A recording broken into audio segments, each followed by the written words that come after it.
প্রতিবন্ধীদের বিক্ষোভ মিছিল রাজপথে। ভাতা বৃদ্ধির দাবিতে বিক্ষোভে সামিল হয়েছে পশ্চিমবঙ্গ রাজ্য প্রতিবন্ধী সম্মিলনী। প্রতিবন্ধীদের মানবিক ভাতা 1000 টাকা, অথচ শিক্ষিত যুবকদের জন্য বেকার ভাতা 1500 টাকা।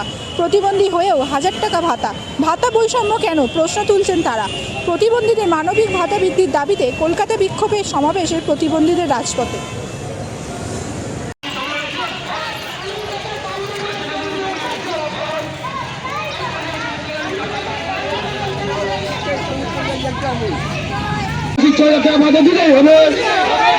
এই 100 দিনের কাজের নাম নথিভুক্ত করতে হবে।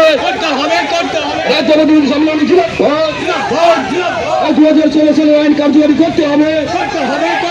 2016 সালের আইন কার্যকরী করতে হবে।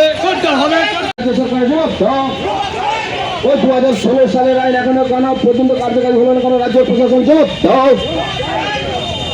রাজ্য প্রতিনিধি সম্মেলনী জিলাপত, রাজ্য প্রতিনিধি সম্মেলনী জিলাপত। 2016 সালের আইন কার্যকরী করতে হবে।